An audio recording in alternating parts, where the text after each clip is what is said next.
Evangelho de Lucas, capítulo 10. Nós vamos ler do verso 29 ao verso 37.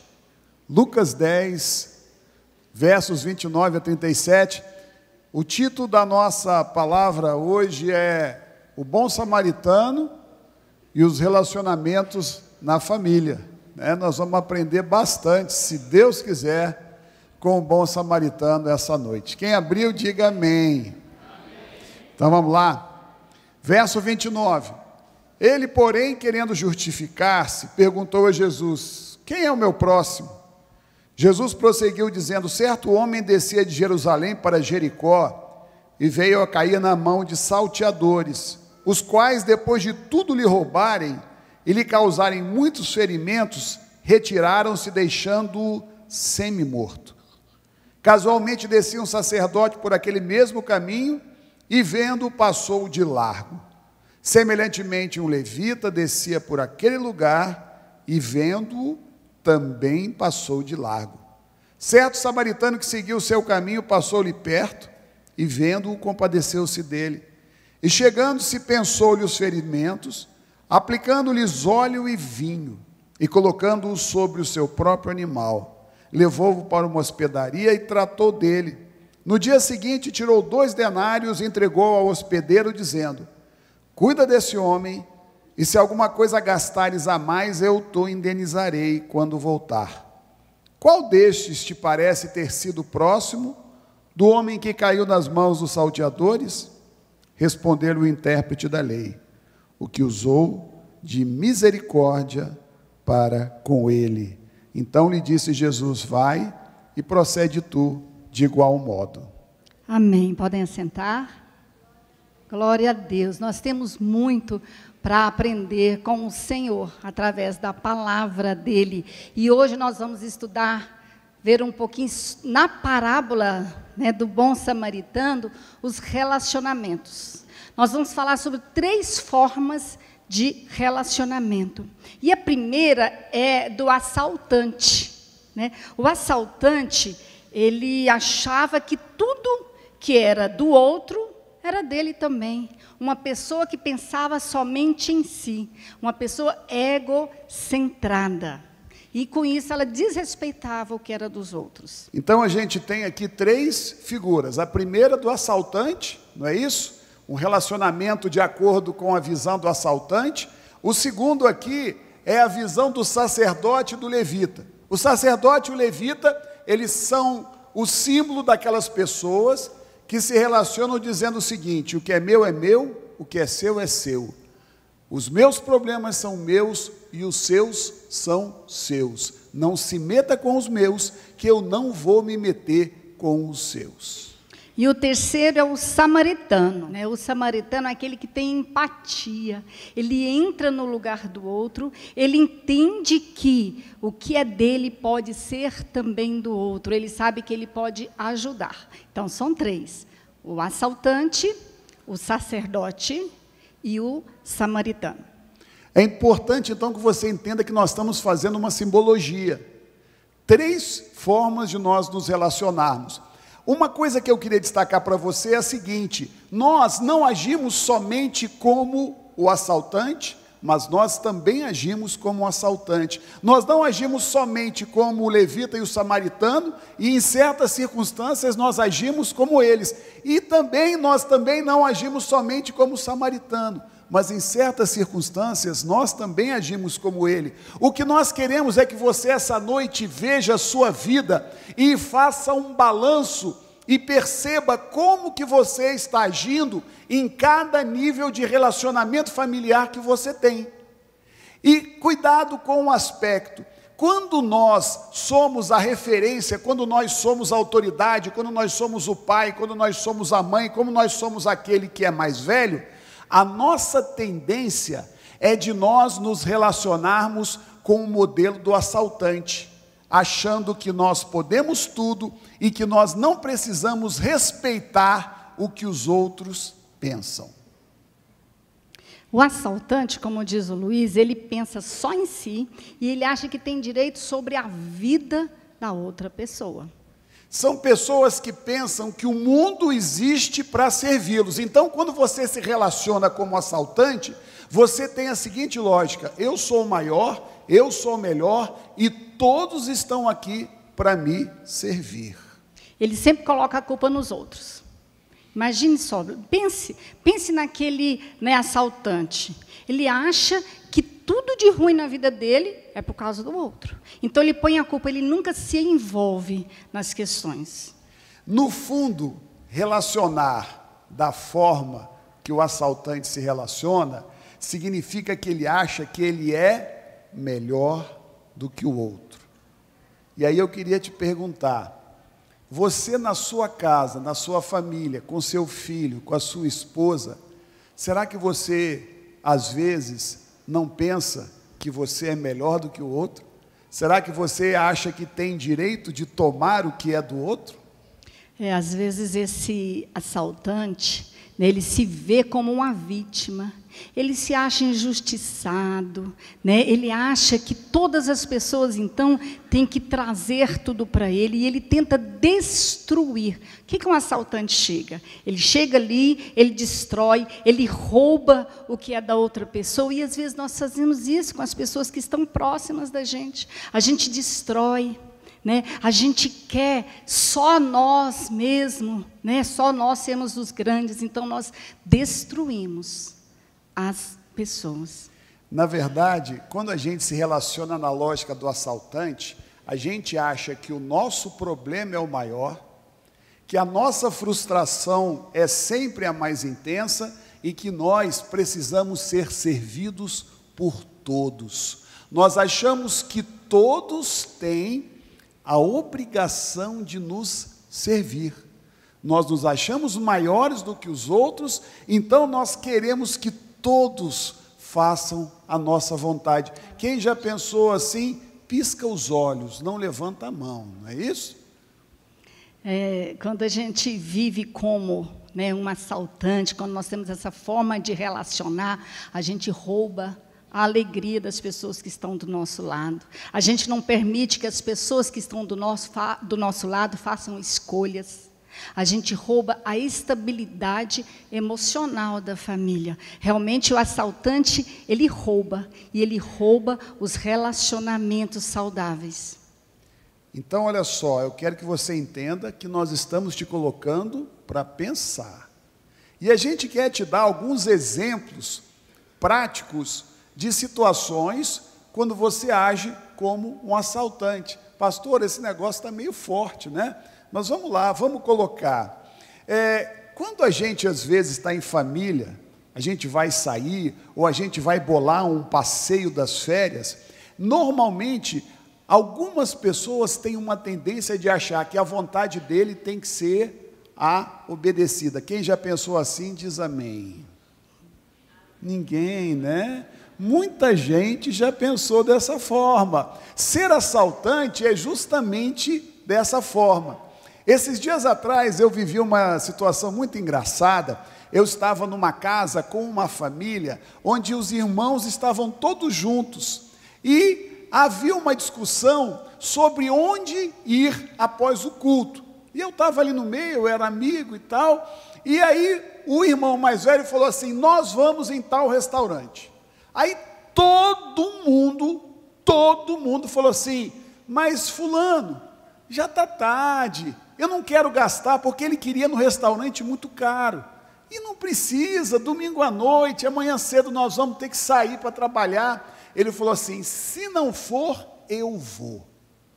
Quem já fez assim, já pisca os olhos. Então, isso é o que é um caso prático de como eu não devo fazer. Será que você consegue perceber e compor? Eu mesmo, eu aprendi alguma coisa interessante. A Lívia nisso tem um papel muito legal. Eu tinha mania de ir num restaurante. E eu sou daqueles caras difíceis, porque aí eu acostumo com aquele restaurante, eu nunca quero trocar. Quem pensa assim como eu, só pisca os olhos às vezes, né? E aí um dia a Marcela, a gente saiu depois do culto, a Marcela falou, pai, vamos no shopping. Eu falei, não aceito shopping. Aí a Lívia só deu aquela olhada para mim, né? Quem já recebeu uma olhada da esposa desse jeito, diga amém, né? Aí eu falei assim, bom, querida, você quer ir no shopping? E eu então mostrei que eu admitia a possibilidade de que a minha vontade não fosse feita. Então a gente está vendo que o assaltante, né, da parábola, a gente aprende com ele o quê? Que ele vive só para satisfazer as suas próprias vontades. Às vezes tem algum pai ou alguma mãe que tem um foco na vida, é o trabalho, às vezes é o ministério, né? Às vezes é ser um empreendedor, e aí todos da família têm que viver em prol do trabalho dele, em prol do ministério. E nós roubamos até, quando nós trabalhamos como assaltantes, nós roubamos até o tempo com a nossa família, porque a gente só pensa no trabalho, em ficar rico, em ser poderoso, em ter sucesso naquela área na minha vida, no trabalho, né? Eu falo no ministério também. Quantas vezes a gente pensa, não, é para Deus, né? Nós estamos fazendo, a família toda tem que vir para cá, mas nós deixamos de ver as necessidades do outro também. Relacionar-se na forma de assaltante também é muito interessante, porque a gente percebe que algumas pessoas vivem expondo as falhas das outras pessoas da família. Você vive falando mal do outro. Você vive destacando, ressaltando o defeito do outro. Na verdade, você às vezes, eu conheço um caso de uma família onde eles ficam ridicularizando até a forma como a pessoa fala e os trejeitos dela. Parece brincadeira, mas no fundo é uma vontade de diminuir o outro. Porque relacionar-se de uma maneira assaltante significa que eu estou preocupado sempre em ser o maior, e eu preciso achar um defeito no outro para que eu possa brilhar. É aquela tese, eu preciso apagar a estrela do outro para que eu cresça. Então esses relacionamentos familiares, nós temos que tomar muito cuidado com a forma como nós estamos vendo as pessoas, porque se o nosso coração só tem a capacidade de perceber os defeitos, isso é sinal de que eu estou com algum problema. Será que você consegue enxergar isso? Será que tem alguma pessoa que você na sua família fala assim, cara, essa pessoa só tem defeito? Deixa eu te falar algo, ninguém só tem defeito. Todas as pessoas têm virtudes. Agora, a escolha sua é o quê? Só ver defeito, então você está querendo fazer o quê? Eu sou o melhor. Eu lembrei também de uma situação onde aquela pessoa que vive como um assaltante, querendo só para si mesmo, ela sempre muda as regras em casa, em prol dela mesma. Tem um conhecido que o pai de família, eles compraram uma casa num condomínio e dizendo para todos, não, aqui é o melhor lugar, família tem que ficar junto com os vizinhos, interagir, as crianças têm que brincar. Esse foi o ensinamento que aquele homem passou para a sua família. Mas ele agindo como, né, um assaltante, uma pessoa que pensa só nele mesmo, ele teve um problema lá no condomínio com o vizinho. E aí ele não conseguiu resolver esse problema e todos da família viveram debaixo daquele problema. Tiveram que mudar do condomínio porque o pai da família não conseguiu estar ali. Então, por causa das necessidades, das frustrações de uma pessoa, daquele que é a autoridade, como o Luiz falou, mas só que ele tinha uma personalidade relacional de assaltante, ele muda as regras. Imagine como é que ficam os filhos, imagine como é que fica essa família. Toda hora tem que mudar os valores, as coisas que são importantes para cumprir o interesse daquele homem. Então vamos lá.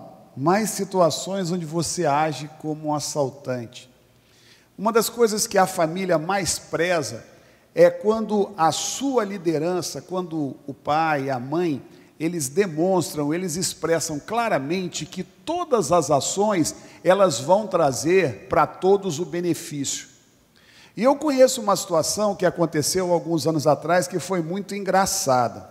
Nós tínhamos um grupo de amigos que sempre se reunia, e no final do ano nós nos reunimos no Natal, e nós percebemos que uma pessoa que era do nosso grupo começou a reclamar, porque aí a gente foi comprar castanha, uva, aí ele falou, nossa, mas esse negócio está caro demais. Nossa, e o cara sempre reclamava do custo da ceia que nós fizemos. Aí nós nos reunimos no Natal e tal, aí nós falamos assim, bom, agora nós vamos fazer uma reunião de passagem de ano, quem topa? Não, vamos ver e tal. Então aquela pessoa estava lá, e a gente ficou até preocupado, falei, será que o fulano está passando por alguma dificuldade financeira, às vezes a gente não sabe. Passados 2 dias, o cara comprou um carro novo, e chegou lá no meio do grupo, e nós ficamos sabendo que ele assumiu uma prestação muito alta, e que a família havia, a partir daí, sido militarizada. O que é? Todo mundo vestiu farda e ninguém podia gastar nada, porque ele decidiu que era necessário comprar o carro do sonho dele. Todo mundo ficou refém do desejo dele. Isso é agir como assaltante. O seu dinheiro não é seu, o seu dinheiro é nosso. O seu dinheiro não é só, eu trabalho aqui, quem rala sou eu. A sua missão como marido, como esposa, é trazer o bem-estar para toda a sua família. E uma das maiores fontes de desavença, de briga e até de separação, é o fato de que você não se preocupa com a vontade do outro. Você não se preocupa se o outro quer viajar, você não se preocupa que a sua esposa ela tem que fazer a unha, ela tem que comprar roupa, e você submete a todos a um regime que é insuportável. As pessoas, os seus filhos passam a ficar com raiva, porque eles não podem, e eles não tiveram nenhuma participação naquela decisão. São situações, eu não estou dizendo que a família não pode passar por momentos difíceis, nós passamos. Mas quando nós decidimos de maneira egoísta e não consensual, nós passamos a agir como assaltantes. Gente, então ser assaltante, na verdade, é ser egocentrado, né? É ser egoísta. E o Luiz falou logo no início, às vezes a gente não é só assaltante, a gente pode andar em todos eles, né? Tanto no assaltante, quanto no sacerdote e no samaritano. Mas nós estamos querendo que você dê uma olhada na sua vida, nos seus relacionamentos. Será que eu estou sendo, né, egoísta, assaltante? Será que eu tenho destruído as pessoas? Porque imagine aquela cena, né? O cara lá na estrada e vem alguém e rouba, né, as coisas. Ali no caso era material, né? Mas nós estamos dizendo tantas pessoas que vêm e nos roubam. Eu vejo às vezes filhos que não têm o direito de fazer uma escolha profissional, ou não têm o direito de fazer uma escolha de relacionamento. Às vezes nós não aceitamos um relacionamento de um filho nosso, porque a gente acha que aquela pessoa ali não é do nosso nível, né? Ou então, não, aquela profissão não dá certo. Com isso a gente até destrói a autoimagem da pessoa, do nosso filho, do nosso esposo, do nosso irmão, quando a gente desvaloriza as escolhas deles, quando a gente não permite que hajam escolhas, né? Quando nós somos dessa forma assaltantes, nós não permitimos que as pessoas construam capacidade nem de escolher, porque nós é que escolhemos para elas. Às vezes filhos fazem assim com a gente, né?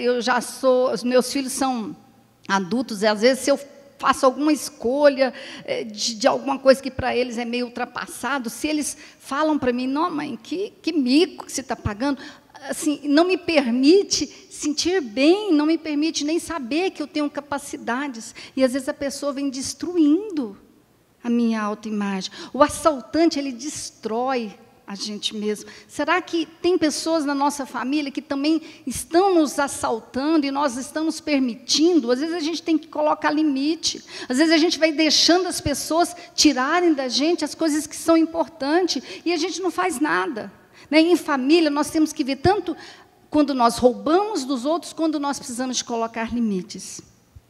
Muito bom, pastora Lívia, gostei disso. Ser assaltante significa também que, às vezes, eu preciso discernir a maturidade dos meus filhos.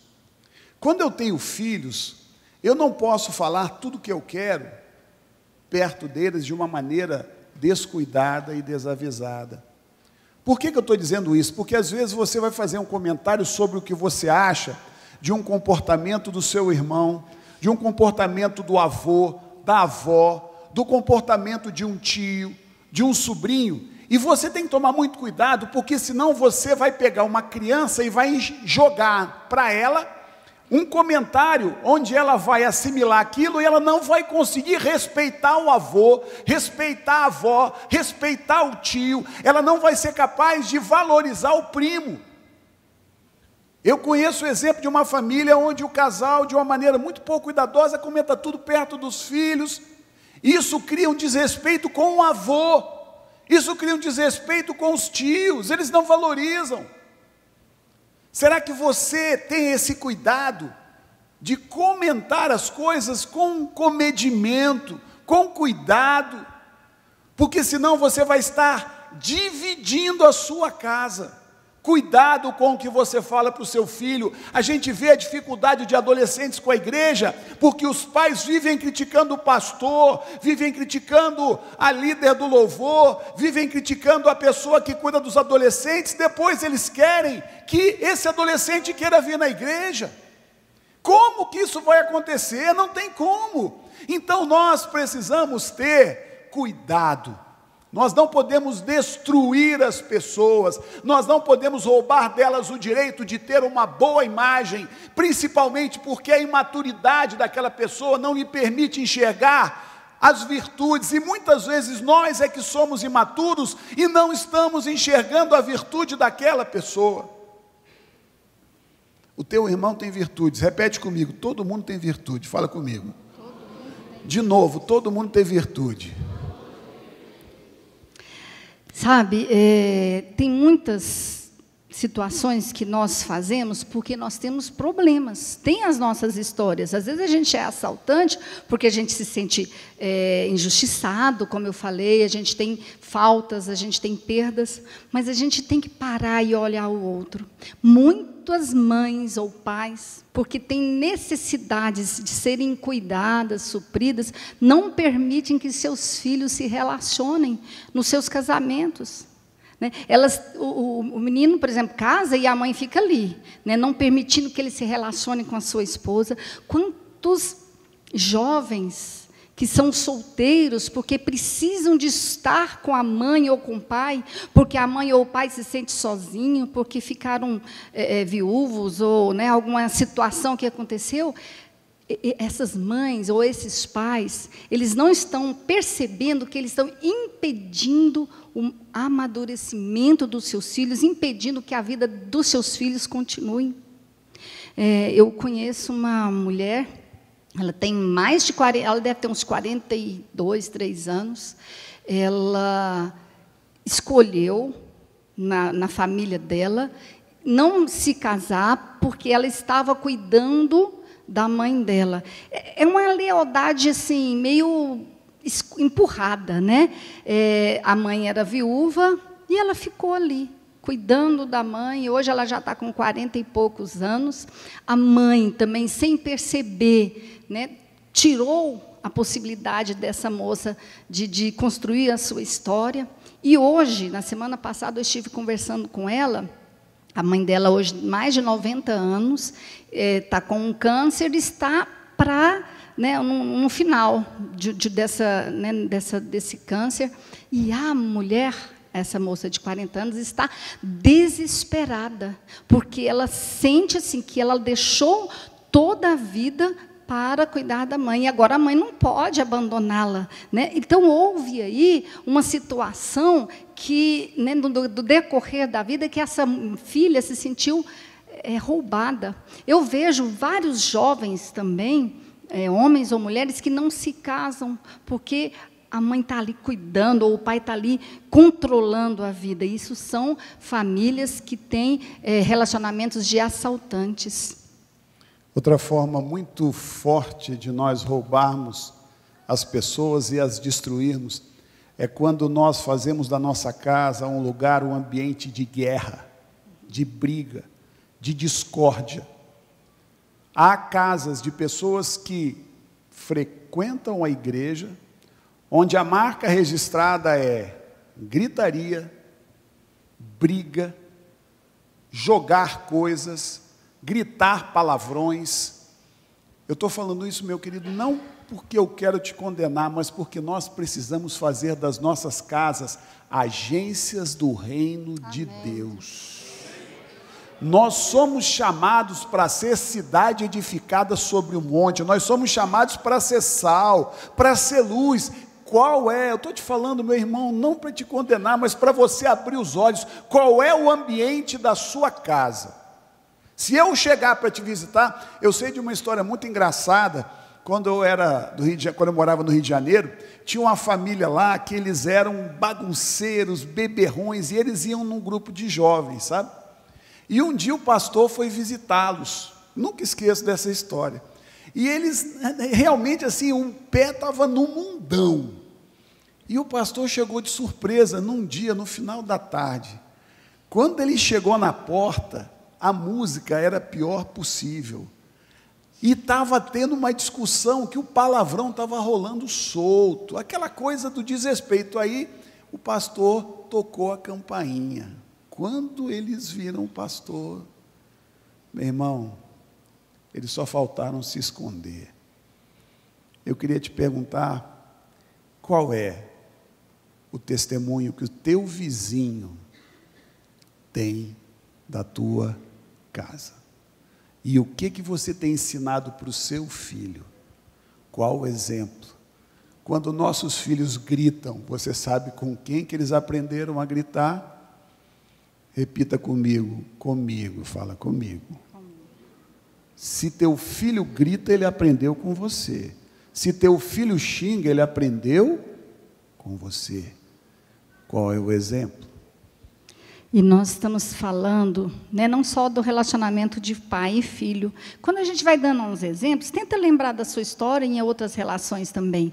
Né? Tem uma forma muito destruidora numa família, que é o ressentimento. E muitas pessoas permitem que o ressentimento tome conta da vida delas, e todos têm que ter também esse ressentimento. Se, por exemplo, isso acontece muito, eu fiquei ressentida com o pai do meu filho, e aí, não, meu filho também tem que ficar com raiva dele, e aí vai multiplicando. Tem alguma história assim, por exemplo, de uma traição, né? Um casal, aí o homem traiu, saiu de casa, abandonou a família, e aí essa mulher ficou com ressentimento, e não perdoa aquele homem. O que ela faz? Os filhos dela também não podem amar e perdoar o pai. Todos têm que viver naquela cadeia de ressentimento. Isso rouba relacionamentos. Eu não importo se meu filho não vai ter relacionamento com o pai dele, não. O importante é eu sentir suprida. Eu quero ser vingada. Tá? Isso aí é um sentimento de assaltante. Teve uma vez nós vivemos uma história com um amigo nosso, que se casou com uma moça, e essa moça era filha de pais separados. A mãe dela abandonou, sumiu, e aí depois voltou, mas o pai não perdoava aquele relacionamento, não aceitava a mãe se relacionar com a filha. No dia do casamento da filha, o pai não aceitou que a mãe estivesse no casamento. E essa moça, ela amava a mãe. Né? O problema tinha sido entre os pais. Ela amava a mãe, mas não foi aceito. Eu lembro que nesse dia, a gente era de uma igreja que tinha uma galeria. Aí o que a igreja ajudou, né, para ela não sentir tanta dor? A mãe ficou lá em cima na galeria, eles colocaram um papel assim, tampando, que só quem estava da galeria via dentro da igreja. Aí o casamento dela foi desse jeito: a menina entrou, A menina sabia que a mãe estava escondida lá na galeria, porque o pai não aceitava. Então a mãe estava escondida lá na galeria para assistir o casamento da filha. Olha o que aquele homem, aquele pai fez na história, por causa de um ressentimento. Todos tinham que ficar ressentidos também. Olha as perdas nos relacionamentos. Isso aí é a forma de relacionar como assaltante. Outra coisa muito forte que nos leva a nos relacionarmos como assaltantes é quando nós estamos diante da necessidade de uma decisão muito importante e nós não ouvimos Deus falar através do nosso cônjuge, do nosso filho, e nós dizemos para as pessoas: eu sei o que é melhor. Às vezes são questões econômicas, é uma decisão sobre o negócio, se eu compro um imóvel, se eu vendo um imóvel, alguma questão de uma dificuldade financeira, e muitas vezes eu como homem digo: não, a Lívia não entende nada disso, eu que entendo, e a gente racionaliza isso, e a gente não entende que família é lugar de unidade, de sinergia, de interação, é lugar onde nós oramos, onde nós choramos, onde nós compartilhamos, onde nós cremos que Deus vai intervir através de uma palavra que pode ser de um jovem, de um adolescente. Eu preciso entender que Deus verdadeiramente fala comigo através da minha esposa. Eu tive uma experiência muito forte com isso, quando eu e a Lívia decidimos construir uma casa. Nós fomos vender um apartamento, tivemos dificuldade, vendemos, comecei a construir a casa, tomei um cano de um pedreiro, de uma equipe, e eu queria vender essa casa, e a Lívia falava: meu bem, vamos orar. Enquanto eu não sintonizei que ela tinha uma palavra de Deus para mim, eu não conseguia alcançar as coisas. Na hora que eu entendi que a vontade de Deus era a vontade que a Lívia tinha, porque eu achava assim: eu sou o cara que entende, eu sou o homem, e Deus estava falando com ela, e Deus estava dizendo: Luiz, larga de ser mula, larga de ser teimoso. Quem aqui já foi teimoso alguma vez, né? Então pense nisso. Será que você é um assaltante quando você não ouve o seu filho? O seu filho. Eu tenho meus filhos hoje, meu filho tem 27 anos, minha filha tem 29, outra filha tem 25. Hoje eu estou com os ouvidos muito abertos ao que eles falam para mim. Decisões importantes da nossa vida, do nosso ministério, eu estou ouvindo. Será que você ouve o seu filho? Nas famílias, nós temos esse filho nosso, o Luiz Júnior, que já se casou, mora em Brasília, e a minha filha mais velha, Gabriela, mora em São Paulo, os dois já se casaram. E aí eu entendo muito bem como é que é relacionamento de famílias extensas, né? Muitas vezes a sogra, ou a nora, ou a cunhada começa a ficar em competição, né? E não permite que haja relacionamentos em conjunto. Na semana passada, a gente estava em Brasília, e eu fui dormir na casa do meu filho. Eu falei: eu tenho que conquistar a minha nora, né? Saí de manhã, fui comprar uma coisa no supermercado de manhã, vi umas flores lindas, né, maravilhosas. Falei: vou comprar e vou levar para minha norinha, né? Vou ali conquistá-la para não ficar distante, porque eu tenho visto eu tenho escutado tantas histórias de cunhadas que ficam chateadas porque ela tirou meu irmão de mim, ela não deixa eu me relacionar com a minha sobrinha, porque ela afasta o cônjuge, o esposo dela, da família de origem. Isso acontece demais, demais, essa competição entre cunhadas, entre cunhados, por causa de diferença financeira, e aí as pessoas dominam o outro, tirando, o relacionamento. Será que nós somos assaltantes quando nós afastamos o cônjuge da família dele? Isso é muito sério, isso traz muita dor na família, isso é ser egocêntrico, é ser assaltante. É importante que a gente saiba que quando a gente é assaltante, a gente não deixa o outro ouvir a voz de Deus. Eu não sei se você já passou por essa experiência, a gente quer dominar. O homem pensa assim, eu sou o cabeça, eu sou o cara. Você é o cabeça, você é... Mas Deus fala com a sua esposa. Eu sou a mulher, eu oro. Às vezes as mulheres têm uma visão assim, eu oro, eu jejuo, eu busco a Deus, eu sei o que é melhor para o meu marido. Mulher, Deus fala com seu marido. Deus fala com seu filho. Não roube dele o direito de ouvir a voz de Deus. O segundo tipo de relacionamento que a gente tem é o tipo do sacerdote e do levita. No assaltante, o cara destrói o outro. Ele entra na vida do outro e faz igual um trator. No caso do sacerdote e do levita é diferente. É o seguinte, eu estou no meu quadrado e você no seu. Eu vou cuidar da minha vida e você cuida da sua. Não se mete na minha vida. Quem entendeu, diga amém. O mundo hoje, a lógica dele é essa.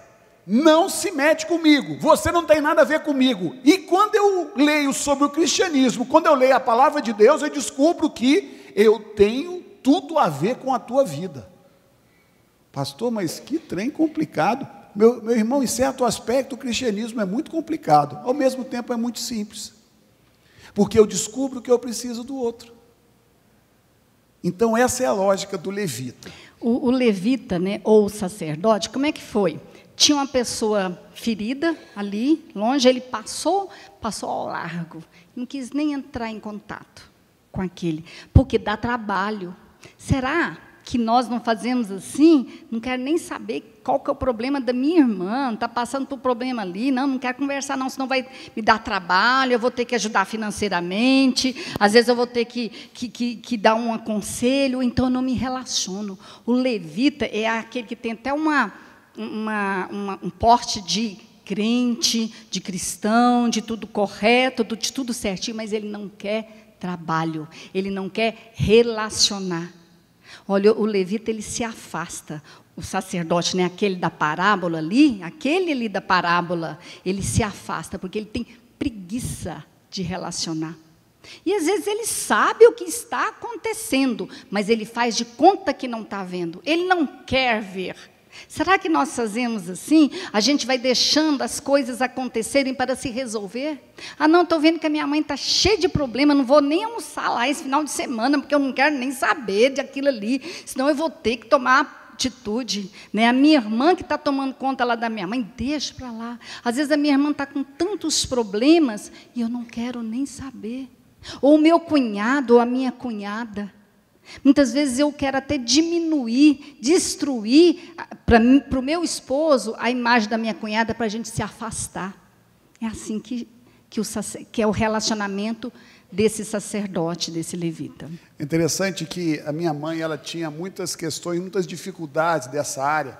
E meu pai era muito dado, e minha mãe era muito desse sistema, então ela era muito presa na casa dela. E uma vez, minha mãe era muito organizada, a casa dela era aquele negócio, quando a gente chegava lá, a gente sofria demais, aquele mundo de menino, meus irmãos, minha mãe botava pantufa para a gente não arranhar o chão, para você ter uma noção. E chegava aquele mundo de menino, aquela bagunça, aquele negócio todo, e minha mãe, um dia, meu pai, queria trazer um pastor de Portugal, para passar 15 dias lá em casa. Meu irmão, minha mãe quase infartou. Porque a minha mãe, ela não queria ser incomodada, mas ela falava assim, não, eu gosto de servir, mas na verdade, ela precisava aprender. Eu falei, mãe, meu pai falava, mãe, deixa eu falar uma coisa para a senhora, aqui ele vai ficar do nosso jeito. Não, porque na verdade, ela não queria o quê? Servir. A melhor forma de não ser incomodado é o quê? Não incomodar. Se eu pedir uma colher de açúcar, o que vai acontecer com o outro? Ele vai se sentir no direito de me pedir também. E isso é que é a dinâmica da vida do levita e do sacerdote. O levita, ele quer distância, né? E o levita, o sacerdote, esse tipo de pessoa, ele vive por desempenho, ele tem que ser muito bom. Sempre tem que ser muito bom. A gente se sente muito cobrado. Sabe quando a gente, às vezes, se sente tão cobrado que a gente percebe que a gente não consegue, a gente se sente culpado. Às vezes isso traz até uma depressão, porque eu nunca consigo alcançar, né, o melhor, porque eu acho que eu sou muito bom. Eu não consigo nem chegar perto daquela pessoa que está ferida, porque eu sou muito bom, né? Só que isso, além de afastar as pessoas uma das outras, nos faz ficar sozinhos e adoecidos. Nós entramos em depressão, em ansiedade, porque nós estamos sempre cobrando de nós mesmos. Isso é o levita. E aí a gente... E, por último, nessa questão do levita e do sacerdote, tem um negócio muito interessante. A gente passa para as pessoas a imagem de um evangelho excludente. Eu não quero me relacionar com as outras pessoas da minha família, mais ainda, eu evito. Eu olho para os meus parentes e falo assim, um mundo de perdido. Quem já sentiu isso? Só levanta o dedinho assim, ó. A Lívia tem um grupo de WhatsApp da família lá dela e tal, e surgem umas coisas ruins, mas ela fala, meu bem, eu tenho que estar lá, porque eu tenho que levar a luz. Então a gente não quer, e pior ainda, a gente evita. A gente passa a imagem de um Deus bonitinho, um Deus que não salva, que não transforma, a gente passa uma imagem falsa de evangelho, a imagem mais farisaica possível. E aí a gente vai falar então agora, finalizando, do samaritano, né? Então a gente falou do assaltante, do levita ou sacerdote, e agora do samaritano. Quem que é o samaritano? O samaritano é aquele que não tem preguiça, não. É aquele que vê a pessoa distante, ele vai ao encontro daquela pessoa e troca de lugar, ela procura entender o que o outro está sentindo. E isso aí é o que Jesus nos ensinou. Gasta tempo, dá trabalho, mas eu entro no lugar do outro, né? Eu procuro saber o que o outro sente. Eu quero deixar uma marca na vida da pessoa. O samaritano, ele deixa aquela marca, tanto que até hoje a gente está falando do bom samaritano, ele deixa a marca na vida do outro. Hoje, até um exemplo simplesinho, eu estou fazendo uma monografia, é um artigo, né, para terminar um curso que eu fiz, e aí, deu 11 horas da manhã, estava escrevendo lá, e deu 11 horas da manhã, minha filha, a Marcela, ligou para mim e falou assim, mãe, eu vou levar aí para casa 4 amigos, o almoço é 12:30, né? 11 horas ela me liga, falando, ó, mãe, eu vou levar uns amigos aí. Primeiro ela perguntou, mãe, o que você está fazendo? Falou, estou em casa, só que eu não falei, né, tudo. Eu vou levar meus amigos aí para almoçar. Dá um jeito aí, fala com a Maura, né, para fazer alguma coisa. 11 horas da manhã, mais 4, porque ela nem almoça lá em casa também, não. Era 4 mais 1, né? Que era ela 5, porque ela não almoça, ela sai de casa. E o namorado também. E o namorado, né? Ela sai de casa às 7 horas da manhã, muito, entre parênteses, aceito por nós, tá? Assim, a gente abençoa ali também. Voltando, né? E aí ela falou isso para mim, mãe, eu vou chegar aí. Como ela passa o dia inteiro fora, ela está terminando o curso, então ela sai 7 horas da manhã, 6, né, 5:30, tem dia que ela sai até 5:30 da manhã, dando plantão, e chega de tarde. Então a gente nem conta com o almoço para a Marcela. Tinha que tirar a carne para descongelar para 5 pessoas, e eu correndo com o meu artigo. Aí eu parei e falei, eu estava escrevendo justamente sobre o bom samaritano, né? Espera aí. Deixa eu entrar no lugar da minha filha, né? Fazê-la sentir em casa, fazê-la sentir amada. E ela falou ainda para mim, mãe, vê se faz uma sobremesa. Eu falei, meu Deus do céu, tá bom. Eu falei, filha, não vou dar conta. Primeiro eu falei, não vou poder. Aí eu contei todos os meus, né, minha corrida para ela, porque ela está se achando o máximo, uma mãe fazendo monografia. Mas não adiantou, não. Eu não consegui não fazer.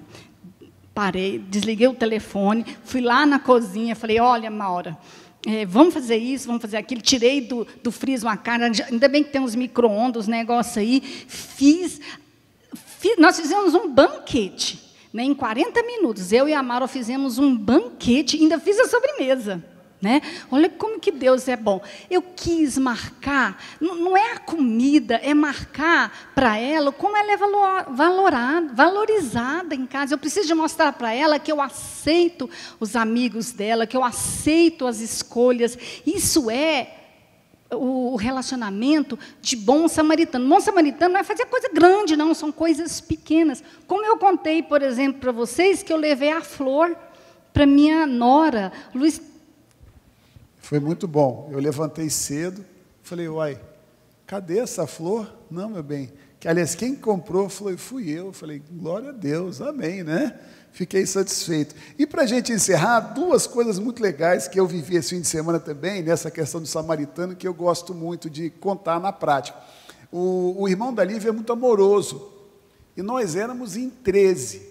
E quando nós fomos para Brasília, ele mora lá, então ele gosta de receber a gente. Ele faz assim, aí ele chegou para nós e falou assim, Luiz, eu vou trazer hoje à noite um pizzaiolo aqui. Eu falei, então tá bom, Renato, então vamos lá, vamos dividir. Não, deixa comigo, eu tenho comigo, ele trabalha. Aí ele disfarçou para não cobrar da gente.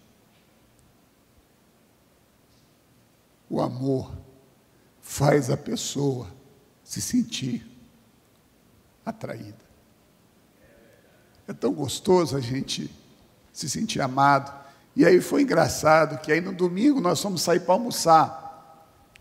E a gente chegou num lugar, estava uma fila, meu irmão, tinha umas 30 pessoas no restaurante, e ele, não, mas aqui a comida é muito boa. Fiquei quietinho, caladinho, esperei na fila, e a conta ainda foi meia salgada. Luiz, você gostou? Eu falei, nossa, muito boa a comida, né? Porque na verdade eu não queria que as pessoas tivessem de mim uma imagem de quê? Ser bom samaritano é se sacrificar, é mostrar que o outro é importante. Na verdade, de uma maneira muito simples, o que Jesus quer é que você ensine ao outro que o outro tem muito valor e que o outro é muito importante. Tem uma história, meu bem, que eu queria até, achei muito interessante, a gente já está fechando. A pessoa que é o assaltante ou o levita, ela quer só ela ter o poder, só ela quer ser a boa. E o bom samaritano não importa com isso. Quantas vezes eu falei para o Luiz, faz isso para a Marília, ou Luiz, faz isso para o Vinícius, que é meu genro, faz isso para o Luiz Júnior, que é meu filho, para que ele saia bem na fita, sabe, na foto. Assim que os jovens falam, porque eu quero que ele seja engrandecido, que ele seja, que ele mostre para quem está do lado dele, que ele valoriza. E às vezes nós mulheres, nós queremos só nós, ou o homem também quer só ele ser o grande. Não, a gente tem que permitir, o bom samaritano é isso também, é permitir que o outro também ame e mostre o seu amor.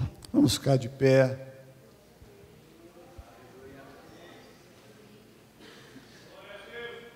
Nós oramos muito para que essa noite fosse uma noite de quebrantamento. E eu queria fazer um convite para você. Eu queria que você agora fechasse os seus olhos e que você descobrisse algo muito importante. Você é luz, é sal, e a tua vida foi criada para atrair as pessoas para Jesus. E diante dessas 3 formas de relacionamento, eu queria que você agora pensasse em que situações você tem sido um assaltante.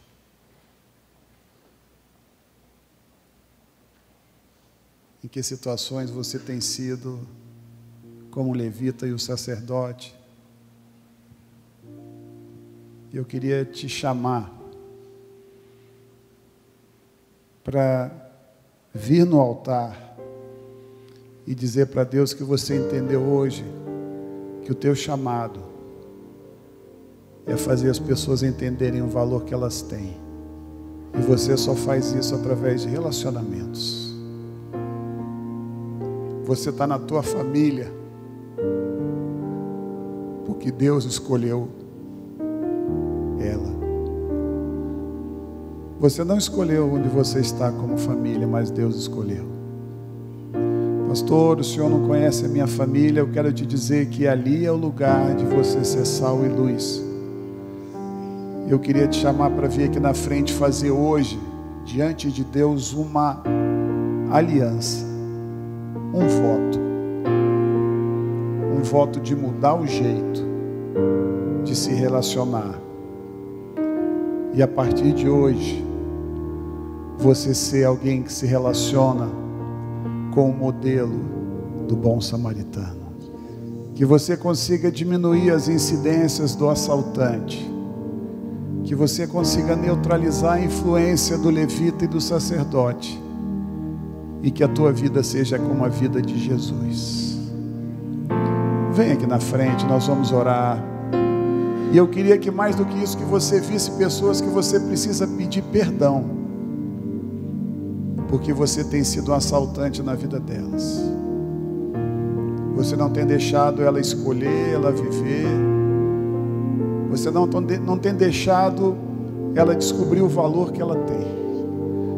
Pelo contrário, você às vezes tem sido alguém que, com muito boa intenção, você tem destruído aquela pessoa. Vem aqui na frente, nós vamos orar. Meu querido, deixa eu te falar algo. A mudança do mundo passa pela mudança da tua família. Não queira alcançar as nações e as multidões sem alcançar a tua casa. Isso aí é um evangelho vivo e verdadeiro. Muitas pessoas falam muito de pregar em outros lugares, mas a tua vida tem que pregar onde você está colocado. Alguém mais quer fazer hoje uma aliança diante de Deus? De mudar o seu jeito de se relacionar? Nós estamos esperando. É um passo tão simples, mas tão poderoso. Alguém mais? Eu quero trazer uma palavra para quem está aqui na frente agora. Vocês foram criados para transformar o mundo, para mudar o mundo através da família de vocês. Esse é o caminho da mudança. A verdadeira transformação do mundo não se dá nas multidões, mas se dá nos lares. A verdadeira transformação dessa nação vai se dar dentro da tua casa. E você vai ser um agente de transformação. Vamos orar. Senhor, muito obrigado, Pai, porque a tua palavra é simples, poderosa. E é tão gostoso, Pai, nós vermos que o Senhor nos ama. Pai amado, nós queremos trazer para as pessoas a identidade que o Senhor tem para elas. E principalmente dentro da nossa família. Senhor, em nome de Jesus, que nós sejamos a tua boca, que nós sejamos a tua presença, que nós sejamos mesmo sal e luz das nossas casas. Pai, mas eu quero orar por cada um que está aqui na frente agora. Eu quero declarar uma unção nova. Eu quero declarar quebrantamento. Eu quero declarar, Pai, o poder do Senhor mudando essas famílias agora em nome de Jesus. Pai amado, em nome do Senhor Jesus, Pai. Quem se dispõe a mudar, quem se dispõe a perdoar, quem se dispõe a investir na família do seu familiar, quem se dispõe a levar o teu amor é abençoado. Nós te agradecemos por tudo que o Senhor nos dá e pelo que o Senhor fez essa noite, em nome de Jesus. Amém. Vamos dar uma salva de palmas para o Senhor. Vamos voltar para o nosso lugar. Uma igreja alegre, participativa. Todos os domingos, às 9 horas, um delicioso café da manhã e uma escola bíblica abençoada. Às 18 horas, culto da família. Segunda, às 14 horas, Manancial Feminino.